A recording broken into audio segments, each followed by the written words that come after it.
2 years running now, I'm naming this what I think is the best first-timer starter camper out there on the market today. That's a pretty bold statement. Let's see how she stacks up.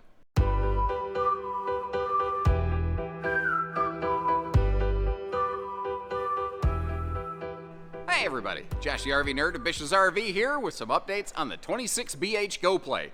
And if I was going to get just a simple, straightforward, basic family camper for my family today, no joke, this is the one I would go with here. I'm not going to call it perfect or flawless, but I personally feel this is the best executed version of this floor plan I've ever seen. And thanks to your input, I think it's gotten a little better. But I want you to keep that input coming because I think we could make it a little bit better still. So this thing is just under 30 foot tip to tail. It barely weighs 4,900 pounds empty. It's less than, I think, 6,000 pounds fully loaded. So yeah, you know, you don't even need a real heavy duty, even kind of half ton to haul one of these things around. Now technically those capacities might be within the specs of, say, like a tow package Ford Ranger. I don't recommend a mid-size pickup. I still would recommend a full-size pickup for something like this, just due to the full body size of it and shove a little vehicle around. But we have really good patio awning coverage on this. We are carpetless and ventless, very pet friendly and easy cleaning in the flooring. We're taller inside also, and that means, you know, more headroom, not just for walking around, but it allows a person like me who's a little over 6 foot to stand in the shower. It makes more room for the bunks. It means taller cabinets. But one of the other things that's really good on this is not just the campsite window coverage and like the impressive balance of storage and sleeping capacity that you have in a simple, easy, no slide camper. It's a full-on privacy wall for the front bedroom. Most, not all, but most builders of this thing, to make the RV look and feel bigger so it doesn't feel so small and cramped inside, they will just have the open air or maybe a curtain if you're lucky at the end of the bed. This one actually has a full-on wall with a sliding door, and I like how they dressed it up with a mirror because when you're in the living room, the mirror gives you the perception of more depth and more space and helps kind of compensate for the fact that it does have an enclosed wall. Overall, I am pretty darn happy with the thing, and I've got a couple points of critique and concern to go through. I'd like to hear from you as we go, also where you think this one shines and maybe where it falls a little short.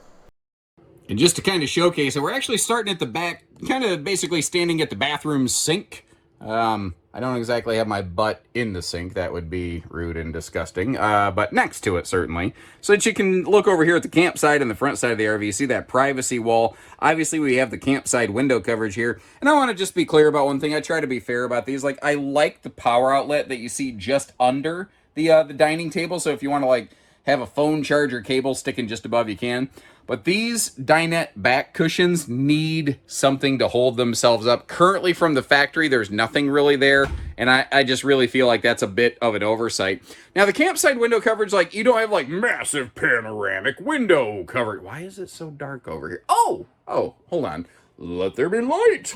Look at that. And there was. Okay. I was like, it should be brighter than this. I don't know why it's not. Anyway, but in the bedroom, the entry door, the dining, and the bunks, you've got some window coverage all over the place. And if you actually sit down over here at the sofa, suddenly the viewing becomes not terrible. Now, the bunk windows are off the back, but I don't mind it because I have a side view window over here.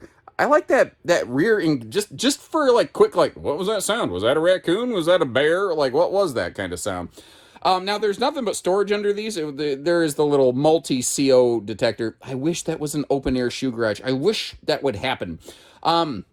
Especially, you know, because they're not dinette bench doors or anything. Like, you do have to take all the cushions and everything off to get to the storage under it, which isn't fun. I know, because I do it in every video. So, you know, keep in mind, when you describe something like that and you're like, I wish they would do this because it would be nicer. I certainly agree. It would make my life easier because for every one dinette you've messed with, I've messed with hundreds. And it would definitely make my life better. Now, up top here, no factory TV, but the hookup is straight across from the sofa and directly across from the rear-facing dinette bench, which is kind of at the bottom of the screen right now. They are also still running HDMI wiring, which is nice. And you notice how they put all of our kind of controller switches up high there, away from the little kid hands. In a bunkhouse like this, I think that's actually a really smart, important feature.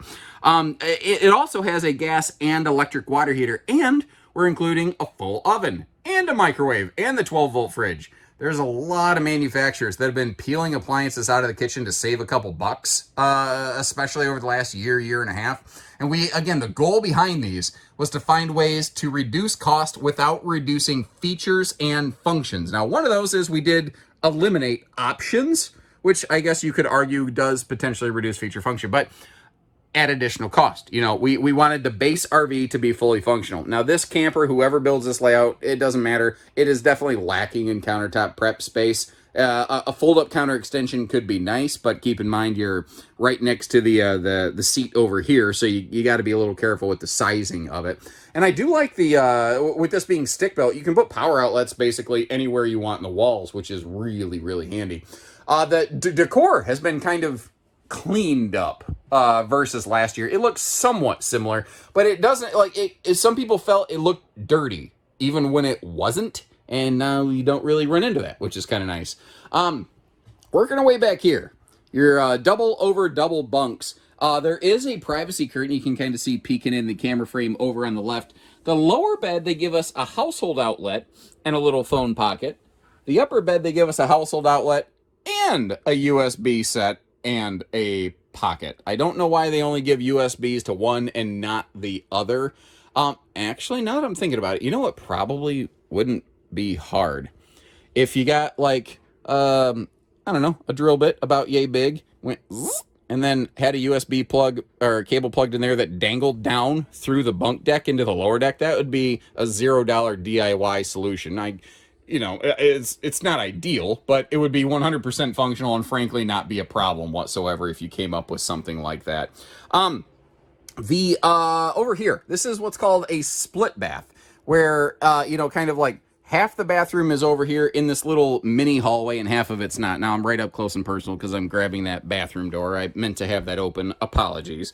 But some folks don't like this, and that's okay. That means that this camper may not be for you. We don't necessarily have a Go Play for everybody, nor are we trying. That would be a nice little pipe dream, but there's a lot of individual different little preferences out there. Decent little storage in that medicine cabinet, by the way. And I like that it's a medicine cabinet, not just a mirror glued on the wall. Some folks like when the bathroom is fully enclosed.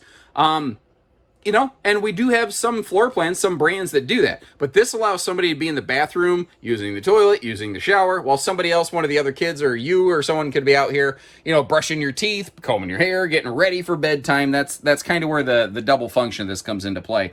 Now, the bathroom is adequate. It's not any bigger than it needs to be, but it's not too small. Even for somebody my size, obviously I can sit around that thing pretty darn well. Going with a shower curtain and a tub does allow for some extra elbow room in there, which is really handy. And up top here, it's a vent fan skylight combo, or as I call it, a wombo combo. A little bit of, I don't know, Ted Nugent Wango Tango stuff wrapped up in there. Just the hanging around with my older brother when I was younger. He would often listen to old Uncle Ted Lee back when he was, Kentucky Headhunters, I think was Ted's first band that went big before he went solo, right?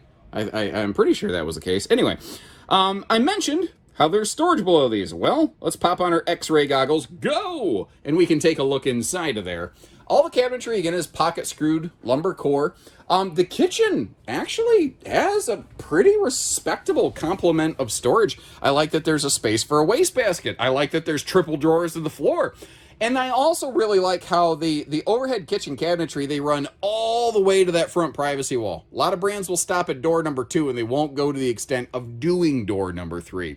Now, you're seeing a lot of decorative little pillows and stuff that isn't necessarily included with the RV, although I think, it's actually been a while since we talked about this. I should know the answer to this. I think if you buy a Go Play RV, there are these little kits that have like a little pillow and a few other odds and ends included with it or available. I'm not sure which the case may be. Contact your local team members. They can clarify. I should know the answer to that. I really should know the answer to that.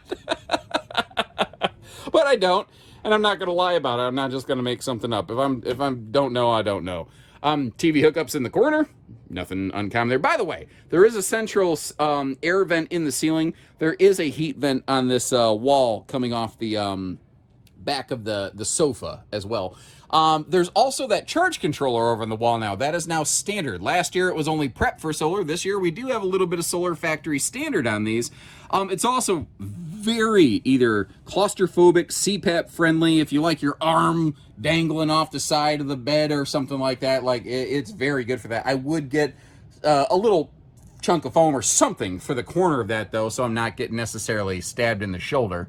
And if I get that door totally out of the way, you can see that you do have hanging storage on both sides. You also still have easy lift storage down here below the bed. Handy little foot locker storage, I like to call it. So it's there when you need it, gone when you don't. And you may have noticed once again, we do have a sliding privacy door. And that mirror, I am infatuated with that mirror because, again, the bedroom's enclosed. It makes the RV look and feel small, but now with this and all the window coverage, it's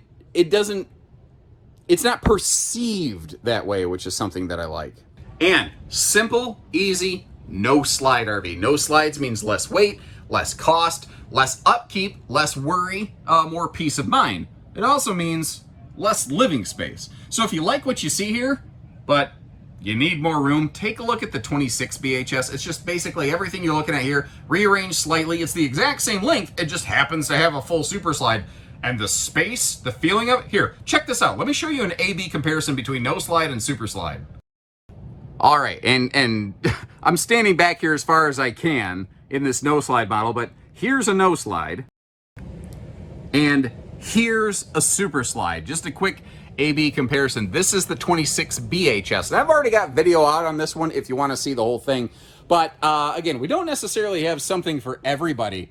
But if you're trying to stay 30 feet and have a private bedroom and want lots of space, there's options.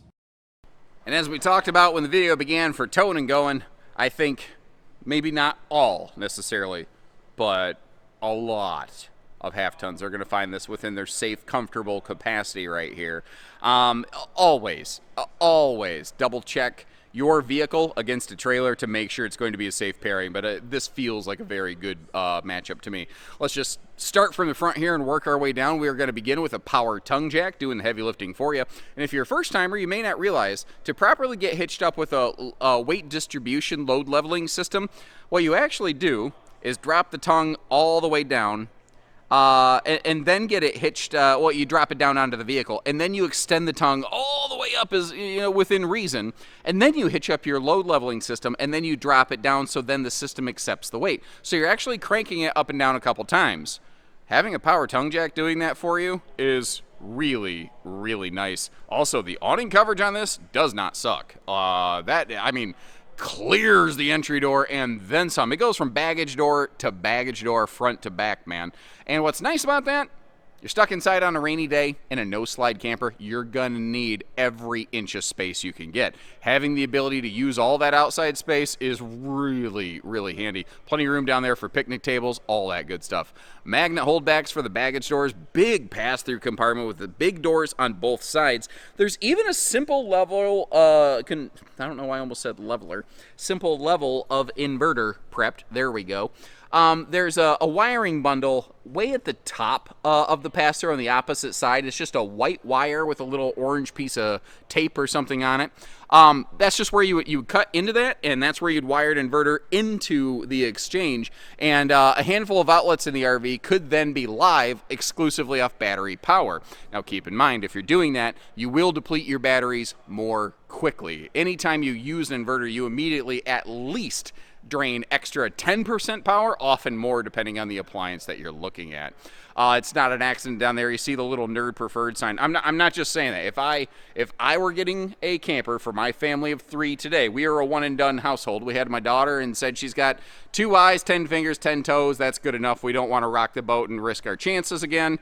This thing would work for us. And this is basically, for years, I camped in the Jayco version of this.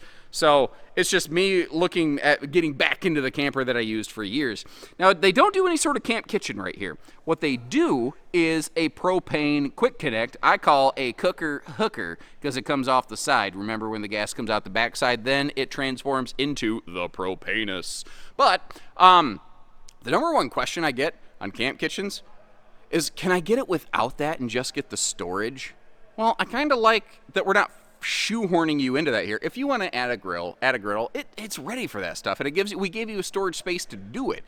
but that's not how everybody camps. So it's kind of nice that we don't force you into that sort of thing. We are prepped and ready for a telescopic removable ladder in case you want to get up there, that fully walkable roof to do all your seasonal maintenance and upkeep. There is also a 200-watt solar panel, factory standard, up there now that was not there before. A couple other neat little details. I've got my silly, stupid poster in the way. Move, nerd. Get out the way. Galvanized steel wheel wells. God forbid you have a blowout from one of those tires. And these are import tires, by the way. But if you have a blowout, that shield right there might help prevent the dinette from getting completely destroyed. In my career, I've seen about 6 RVs get totaled by insurance companies due to a flat tire absolutely beating the life out of the inside of the RV before people could get it brought down from high speeds. That is a real thing. What's also real?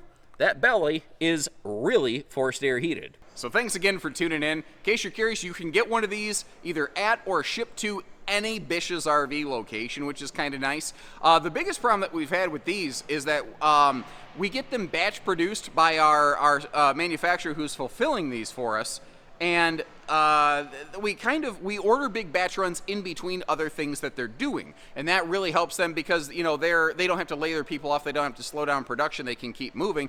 That helps control the cost on these, but it also means there are some times that we sell out, and it's a little while until we get them back in. So it's kind of a thing like if you see one, if you like it, you might want to put a ring on it, Beyonce. Just kind of whatever works for you. As always, I'll leave you a link in the video description to check for pricing and availability. And when you're ready, we're ready. Until next time, take care, stay safe, have fun, and happy camping, everyone.